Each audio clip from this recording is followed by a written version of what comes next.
वो ज़िम्मेदारी हमारे आर्मी चीफ की जो पिछले दिनों बड़ी एक गसीली और अनकॉल्ड मैं कहूँगा तकरीर थी जिसकी कोई ज़रूरत नहीं थी। सिंतास महोदय जो है वो भुगत गया लेकिन ना टूटा। अब क्यों टूट रहा है? उसके साथ-साथ हिंदुस्तान ये जो सारे ऐलानात इतने कंफर्टेबली बगैर सोचे चंद घंटों में कर रहा है, इतना स्विफ्ट उनका रिस्पॉन्स है। ये सब कुछ क्या हो रहा है? वो 5 स्टेप्स में से सबसे जो ज़ालिम और सबसे सख्त स्टेप उन्होंने उठाया, वो ये कि वो इंडस वाटर ट्रीटी जिसको कभी गुज़िश्ता 60 प्लस ईयर्स में सस्पेंड नहीं किया गया था, उसको इमीडिएटली तौर पे सस्पेंड कर दिया और एक ऐसे मौसम में, एक ऐसे महीनों में रोकते हैं जबकि आप देखते हैं कि इस वक़्त पाकिस्तान में जो बर्फ़ पिघलती है कश्मीर में और उसके नतीजे में दरियाओं में पानी आता है, तो पाकिस्तान के लिए ये बहुत बड़ा क्राइसिस जो है वो खड़ा हो जाएगा। कहा जा रहा है कि 30 इयर्स में 30 सालों में पहली बार कश्मीर वैली शटडाउन हुई है पूरी तरह। अब पाकिस्तान के अंदर भी ये खुद ही कह रहे हैं कि ये इंडिया का फॉल्स फ्लैग नहीं, मतलब लास्ट टाइम इन्होंने फॉल्स फ्लैग का जो आरोप लगाया था उनकी तरफ से, इस बार वो खुद ही कह रहे हैं कि इंडिया का फॉल्स फ्लैग नहीं है, पाकिस्तान के ही आतंकवादी हैं। तो ये एक बहुत बड़ी डेफिनेटली खबर है। पाकिस्तान के कुछ पत्रकार एक्सेप्ट कर रहे हैं कि पाकिस्तानी से भेजे गए आतंकवादी थे जिन्होंने अभी पहलगांव में ये जो कांड किया है। पहले पूरा वीडियो देखते हैं, वीडियो के बाद करते हैं इस टॉपिक पर बात। प्लीज चैनल को सब्सक्राइब। आर्मी चीफ की जो पिछले दिनों बड़ी एक गसीली और अनकॉल्ड मैं कहूँगा तकरीर थी जिसकी कोई ज़रूरत नहीं थी। इस तरह के हॉस्टाइल आर्गुमेंट करने की हमें कोई ज़रूरत नहीं थी। जब हम कुछ कर नहीं रहे, हमारा कोई प्लान नहीं है, तो इतनी तत्ती तकरीर करने का हमें वैसे क्या ज़रूरत थी। लेकिन चलें, जो भी है, वो जो तकरीर आर्मी चीफ साहब ने की जिसमें दो कौमी नज़रिया, हिंदू और हैं, मुसलमान और हैं, फ़लाँ फ़लाँ, वो कहते हैं, वो क्लेम कर रहे हैं, टाइम्स ऑफ इंडिया लिख रहा है ये, कि उस तकरीर से लगता है कि दहशतगर्दों ने इंस्पायरेशन ली है और उस तकरीर से सिग्नल मिला है उन्हें कि हमला कर दो, अब पाकिस्तान पीछे खड़ा होगा। जाहिर है ये बेहुदा बात है। आर्मी चीफ ने तो लोकल अपनी गैलरी से प्ले करने के लिए, क्योंकि अभी वो एक सियासतदान है, वो एक तरफ इमरान खान को उन्होंने जेल में डाला हुआ है, बाकी सब कुछ उन्होंने कंट्रोल किया हुआ है, अवाम का उन पर प्रेशर है, अवाम उनको मान नहीं रही, इदारे के अंदर से भी जाहिर है प्रेशर है कि ये सब कुछ क्या हो रहा है, क्यों पूरी फौज को सियासत में धकेला हुआ है। इन हालात में उन्होंने एक पॉलिटिशियन वाली तकरीर की जो उनके इर्द गिर्द वालों ने उन्हें कहा कि आप करें, और उन्होंने वो बढ़के मारी खामखा। लेकिन अब उनकी वो तकरीर जो है वो खामखा हमारे गले पड़ रही है, पाकिस्तान के पड़ रही है, उनके अपने गले भी पड़ रही है। तो ये तो हो गई सूरत हाल। अब पाकिस्तान का अभी तक नैरेटिव की जंग में हम वाज़े तौर पर पीछे हैं। मुझे कहना तो यही चाहिए कि हार चुके हैं, लेकिन कहते हुए शर्म आती है क्योंकि मेरा और आपका अपना मुल्क है। तो फिर आगे का मामला क्या है? पता चला है कि पाकिस्तान के अंदर कोई सलामती कमेटी की मीटिंग हो रही है। लीडरशिप की ज़रूरत है, कड़ा वक्त है कौम के ऊपर। लग रहा है कि हिंदुस्तान जंग के लिए पाकिस्तान की तरफ आ रहा है। इस वक्त में जनरल आसिम मुनीर को अपना ज़ाती वेंडेटा साइड पे रखना चाहिए, इमरान खान को फौरी रिहा करना चाहिए। बहरहाल पाकिस्तान के लिए कड़ा वक्त मैं देख रहा हूं आने वाले दिनों में। वो 5 स्टेप्स में से सबसे जो ज़ालिम और सबसे सख्त स्टेप उन्होंने उठाया, वो ये कि वो इंडस वाटर ट्रीटी जिसको कभी गुज़िश्ता 60 प्लस ईयर्स में सस्पेंड नहीं किया गया था, उसको इमीडिएटली तौर पे सस्पेंड कर दिया। और हिंदुस्तान के फॉरेन सेक्रेटरी ने इस हवाले से एक प्रेस कॉन्फ्रेंस की जिसमें उन्होंने कहा कि जब तक पाकिस्तान ये दहशतगर्दी का पूरी पॉलिसी और इसका पूरा स्ट्रक्चर जो है इससे डिसमेंटल नहीं करता, इंडस वाटर ट्रीटी जो है वो दोबारा बहाल नहीं हो सकेगी। अब इसमें जो बड़ा यानी सवाल उठता है वो ये है कि हिंदुस्तान के पास इस वक्त कितनी कैपेसिटी है पानी को रोकने की। मेरा ख्याल है 100% तो नहीं है, लेकिन गुज़िश्ता चंद बरसों में या दहाइयों में हिंदुस्तान ने डैम्स के ऊपर बहुत ज़्यादा काम किया है। और अगर फौरी तौर पे इंडस का और चनाब की तरफ आने वाले पानी को वो रोकते हैं और एक ऐसे मौसम में, एक ऐसे महीनों में रोकते हैं जबकि आप देखते हैं कि इस वक्त पाकिस्तान में जो बर्फ़ पिघलती है कश्मीर में और उसके नतीजे में दरियाओं में पानी आता है, तो पाकिस्तान के लिए ये बहुत बड़ा क्राइसिस जो है वो खड़ा हो जाएगा। अगर उन्होंने 60-70% भी पानी जो रोक लिया, बहुत बड़ा क्राइसिस होगा। मैंने अपना सारा बचपन जो है वो जो मीरपुर आज़ाद कश्मीर में गुजारा है, हमें हर वक्त मंगला डैम नज़र आता था। हमें अंदाज़ा है यही वो महीने हैं जब पाकिस्तान के डैम जो हैं वो भरने लग जाते हैं। तो ये एक बहुत बड़ा क्राइसिस है। उस क्राइसिस का अंदाज़ा आप इससे भी लगा सकते हैं कि गुज़िश्ता चंद हफ्तों में पंजाब और सिंध के दरमियान जो चूलिस्तान कैनाल सिस्टम, जिसका मरियम नवाज़ साहिब, मोहतरमा मरियम नवाज़ और army chief general Asim Munir ने 15 फरवरी को जिन चूलिस्तान कैनाल सिस्टम का आगाज़ किया था, उसके बाद से आप देख रहे हैं कि किस किस्म की मुँहमारी हो रही है पंजाब और सिंध के दरमियान पानी के इशू के ऊपर। तो अब अगर हिंदुस्तान पानी बंद कर देता है और शुरू कर दिया उन्होंने प्रोसेस, तो आप अंदाज़ा लगा सकते हैं कि कितना बड़ा पॉलिटिकल और ह्यूमन और एग्रीकल्चर और कितना बड़ा एक इकोनॉमिक क्राइसिस जो है वो पाकिस्तान के लिए खड़ा हो रहा है। अब पाकिस्तान के अंदर भी ये नैरेटिव, ये बयानिया नहीं खरीदा जा रहा कि हिंदुस्तान का फॉल्स फ्लैग ऑपरेशन है, क्योंकि वो कहते हैं कि यार ये फौज और ये एजेंसियां आईएसआई वगैरह, एमआई वगैरह, इन्होंने जिस तरह अपने ही लोगों, मुल्क की माओ बहनों बेटियों के साथ वो सलूक किया है, जो हमें बताते हैं कि मकबूजा कश्मीर में होता है, तो ये लोग जो है ये झूठे हैं। और इस बात के ऊपर पिछले 2-3 महीने से मैं इसके ऊपर पब्लिकली बात कर रहा हूं। जनवरी और फरवरी में मैंने बड़ी खुल के इसके ऊपर बात की है कि आसिम मुनीर और उसकी फौज और कंपनी इतनी मुश्किल में है कि ये चाहते हैं कि कोई फॉल्स फ्लैग, ये खुद ऑपरेशन हिंदुस्तान की मदद तरला तो ये कर रहे हैं, लेकिन वो क्यों अपने बंदे के ऊपर करेंगे और इनको क्यों स्पेस देंगे, इनको क्यों रिस्पेक्ट देंगे? इनके खिलाफ नफरत इतनी शदीद है कि ये चाहते हैं कि हम कोई ना कोई काम खोलें कश्मीर के अंदर, ताकि इंडिया हमारे ऊपर जो है वो आए तो एक अल्ट्रा नेशनलिस्ट फील। कहा जा रहा है कि 30 इयर्स में, 30 सालों में पहली बार कश्मीर वैली शटडाउन हुई है पूरी तरह। पूरी की पूरी वैली शटडाउन हुई है, पूरी वैली उन्होंने बंद कर दी है प्रोटेस्ट में।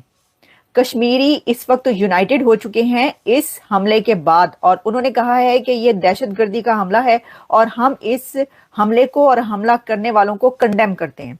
और पूरे कश्मीर वैली में इस वक्त प्रोटेस्ट हो रहे हैं, जुलूस निकल रहे हैं और सारी कश्मीर वैली बंद है, शट डाउन है। और कहा यह जा रहा है कि इन 30 years for the very first time Kashmir valley इस तरीके से पूरी की पूरी शट डाउन हुई है इस दहशतगर्दी के वाकये के खिलाफ। अच्छा, मैं आपको बताती हूँ कि ये इसमें जो जुलूस निकल रहे हैं, जो प्रोटेस्ट हो रहे हैं, उसमें लोग क्या कह रहे हैं, कैसे सॉलिडारिटी का इजहार कर रहे हैं अपने साथ। यानी आप ये देख लें कि इंडिया यूनाइटेड है इसके ऊपर, पूरे का पूरा इंडिया यूनाइटेड है और कश्मीरी पूरे तरीके से जम्मू कश्मीर के लोग इसके ऊपर एक साथ हैं, यूनाइटेड है। और वो ये कह रहे हैं कि ये हमारी तरक्की के खिलाफ हमला है, हम यहाँ पर जो सुकून और चैन था उसको एक बार फिर तहबाला कर दिया गया वगैरह वगैरह। पहली दफा देखने को मिला है कि कश्मीर की मस्जिदों से भी ये ऐलानात हो रहे हैं और उन दहशतगर्दों के खिलाफ जो है वो कहा जा रहा है। आपको ये भी बता दूं, ये सब सुनवाने से पहले कि जो मीटिंग है, सिक्योरिटी मीटिंग पाकिस्तान के अंदर, वो अभी तक तो शुरू नहीं हुई। पता नहीं भाई, उन्होंने तो देखें क्या क्या कर दिया।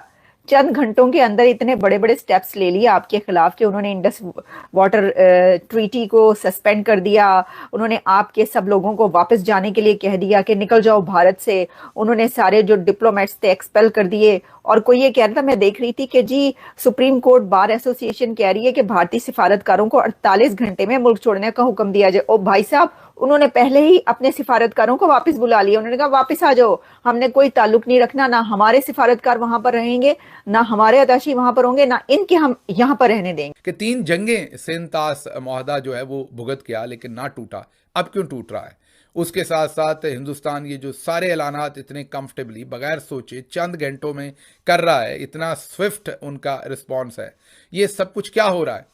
और उसका जवाब देने से पहले मैं ये बताता हूँ आपको कि पाकिस्तान में जो टाउट सहाफ़ी हैं, जो वो ISPR की तरफ से आए हुए मैसेज को आगे फॉरवर्डेड एज रिसीव्ड कर देते हैं, वो इस वक्त पाकिस्तानी मीडिया में कह रहे हैं कि यक तरफा हिंदुस्तान जो है वो सिंध इंडस ट्रीटी जो है उसको कैंसिल नहीं कर सकता।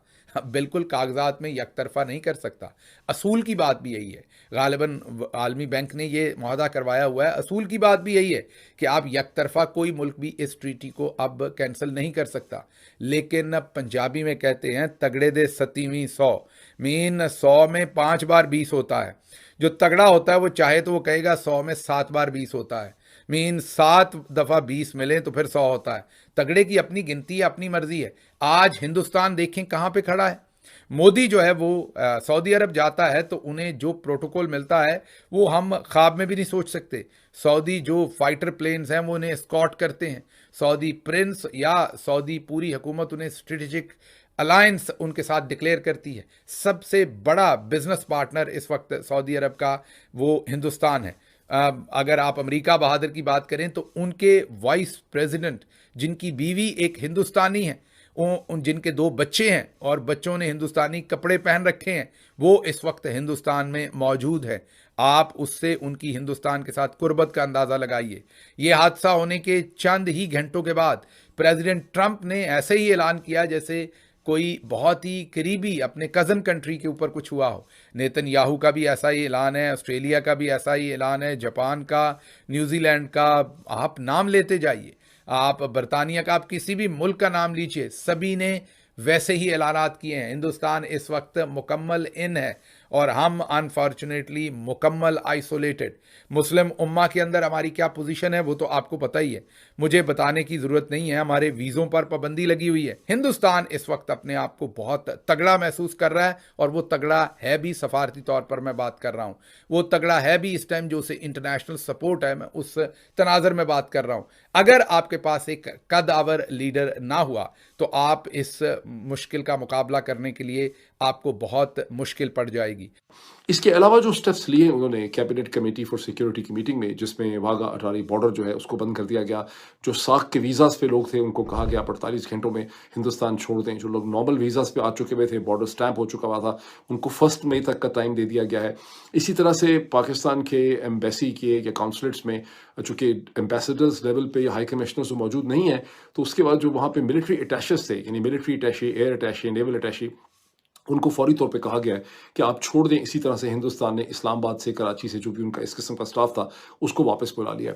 ये स्टेप्स भी एक्चुअली एक तरह का डिक्लेरेशन ऑफ वॉर किस्म का स्टेप है। इसका मतलब ये है कि ये रिस्पांस ने अभी बिल्डअप होना है। जो अभी हमने देखा ये इनिशियल रिस्पांस है, इस रिस्पांस ने अभी बिल्डअप होना है। ये रिस्पांस किस डायरेक्शन में बिल्डअप होगा, इसके ऊपर प्रोफेसर डॉक्टर हुसैन नदीम ने एक बहुत ही मालाखेज किस्म का उन्होंने ट्वीट किया है, मैंने उसको रीट्वीट भी किया है।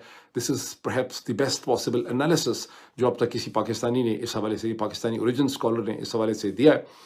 इसमें देखिए, मैं समझता हूँ कि सर्जिकल स्ट्राइक्स को भी आप रूल आउट तो नहीं कर सकते, लेकिन मुझे लगता है कि सर्जिकल स्ट्राइक से भी ज़्यादा अब नरेंद्र मोदी की हुकूमत आगे जाएगी।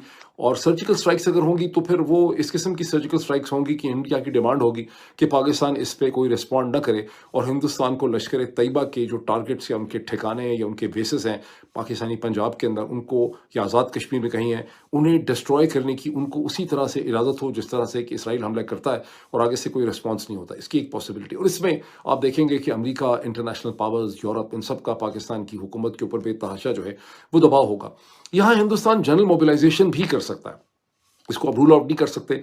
जिस किस्म की मोबिलाइजेशन अटल बिहारी वाजपेयी की हुकूमत ने दिसंबर 2001 में हिंदुस्तानी पार्लियामेंट पे हमले के बाद की थी, इस किस्म की मोबिलाइजेशन भी आप देख सकते हैं। वो मोबिलाइजेशन कहीं जून जुलाई 2002 में उस वक्त ख़त्म हुई थी जब जनरल मुशर्रफ ने एक साख की जो हमें मीटिंग हो रही थी वहाँ जाके ज़बरदस्ती हैंडशेक किया था हिंदुस्तान के प्राइम मिनिस्टर अटल बिहारी वाजपेयी से, वो क्राइसिस को ख़त्म करने के लिए। लेकिन वो जनरल मुशर्रफ की कोई ज़ाती खैर उसमें बहुत स्मार्टनेस नहीं थी, उसके पीछे उस वक्त की बुश एडमिनिस्ट्रेशन, बुश जूनियर की सारी डिप्लोमेटिक प्रेशर था हिंदुस्तान के ऊपर कि आप पाकिस्तान की अपॉलॉजी को एक्सेप्ट करें। और उसकी वजह ये थी कि अमरीकी उस वक्त अफगानिस्तान में उनको पाकिस्तान की बहुत ज़्यादा मदद चाहिए थी। 9/11 के बाद उस वक्त ब्रिटिश एंड अमेरिकन एक्शन जो है वो अफगानिस्तान में भी कंक्लूजन की तरफ जा रहा था। तो दोस्तों, ये वीडियो यहाँ पर होता है खत्म। आपने देखा किस तरीके से इस वीडियो में बात हो रही थी, जो एक दर्दनाक घटना हुई है जिससे कि सारे हिंदुस्तानी हिल गए हैं। सीरियसली सारे हिंदुस्तानी हिल गए। और मैं कहूँगा कि यार ऐसा कुछ होगा ना तो हिंदुस्तान, जो जहाँ पर बहुत बड़े नंबर पे मुस्लिम रहते हैं, बहुत बड़े नंबर पर दूसरे धर्म के लोग भी रहते हैं, वो सब मुस्लिम से नफरत करने लगेंगे सीरियसली, और इन लोगों की वजह से। अब सोचो आप, जिन आतंकवादियों ने ये कांड किया है वो आतंकवादी सिर में हेलमेट लगाए हुए थे। डेफिनेटली इन फ्यूचर अगर वो हेलमेट लगाए थे तो वो रिकॉर्डिंग डालेंगे, और ये रिकॉर्डिंग आएगी तो और भी नफरतें बढ़ेंगी। जिस तरीके से वो पूछ रहे हैं कि कलमा पढ़, बहुत सारे जो, एक तो इन्होंने क्या किया, इन लोगों ने महिलाओं को छोड़ा है और महिलाओं ने पूछा कि हमें क्यों छोड़ रहा, तो कहते हैं वो तुम जाके मोदी से पूछो। इस तरीके की इन्होंने चीज़ें की हैं, तो डेफिनेटली नफरत बहुत बढ़ेंगी इन चीज़ों से, बहुत ज़्यादा नफरत बढ़ेंगी। और मैंने एक चीज़ और नोटिस की है, सोशल मीडिया फेसबुक पे अगर आप मुस्लिम हो, आप इन पेजेस में अगर आप जो रिएक्ट करते हो, हंसने वाले इमोजी रिएक्ट करते हो, वो भी वायरल होते हैं। तो डेफिनेटली आप इसमें आग में घी डालने का काम कर रहे हो। अगर आपको एज अ इंडियन मुस्लिम ये जो हिंदू मरे हैं या जो काफिर मरे हैं उन पे खुशी भी हो रही है ना, तो आप खुशी को खुल के सेलिब्रेट करोगे ना। अगर सोशल मीडिया पे दिखाओगे तो नफरतें और बढ़ेंगी। तो आपको सेलिब्रेट, देखो आपको खुशी हो रही है तो आप अंदर ही अंदर खुश हो। अगर आप करोगे तो डेफिनेटली नफरतें बढ़ेंगी, जो नफरतें पहले से हैं और भी ज्यादा बढ़ जाएंगी। तो डेफिनेटली यार, एक तो क्या कर सकते हो, इंडिया मतलब 2.5 वॉर लड़ रहा है। ये एक डायलॉग किसी ने बोला था, आपको याद होगा, तो वो सीन चल रहा है। सीरियसली बता रहा हूँ यार, इस बार जो आतंकवादी हमला हुआ है ये बहुत ही मतलब दर्दनाक है यार। आतंकवादियों ने क्या किया है। अब कुछ मुस्लिम्स क्या कह रहे हैं कि वो एक मुसलमान भी बढ़ा है कश्मीर में। एक बेचारा एक आम मुस्लिम जो कह रहा है कि आप ऐसा क्यों कर रहे हो, उसको उन्होंने तुरंत शूट आउट कर दिया। उसने कलमा पढ़ भी दिया होगा तो भी शूट आउट कर दिया, क्योंकि वहां पे वो कोशिश कर रहा था बचाने की। तो क्या कर सकते हो यार, ये चीजें कैसे रुक सकती हैं। पाकिस्तान की जो गवर्नमेंट है ना, उससे भी आउट ऑफ कंट्रोल हो चुकी है, क्योंकि पाकिस्तान में मेन पावर है आर्मी का। आर्मी ने जितने जो टेररिस्ट ऑर्गेनाइजेशन जो खड़े किए हैं उनको लाइफ टाइम रिजल्ट मिलेगा, क्योंकि उन्होंने मदरसा और बहुत सारी चीजें ऐसी स्टेब्लिश कर चुके हैं जिसकी वजह से ये चीजें कभी बंद नहीं होने वाली हैं। इसका क्या सॉल्यूशन है मुझे नहीं पता। और गुस्सा इतना ज्यादा है, जिस दिन ये कांड हुआ था सीरियसली मैंने उस दिन टीवी नहीं देखी थी कि बार बार वही चीजें देखूंगा। सोशल मीडिया मोबाइल यूज करना बंद कर दिया था कि ब्लड बॉयल हो रहा था कि क्या है ये, क्या हो रहा है, ये क्या क्यों हो रहा है। भगवान हो तो फिर इनको करो, सर्वनाश करो। जो बेचारे मतलब जो लोग मरे हैं, क्यों वो बेचारे, उनकी क्या गलती थी। मतलब वो खाली टूरिज्म, वो कोई अपनी मैरिड अभी कुछ दिन पहले वेडिंग हुई है और वो घूमने गया और उसके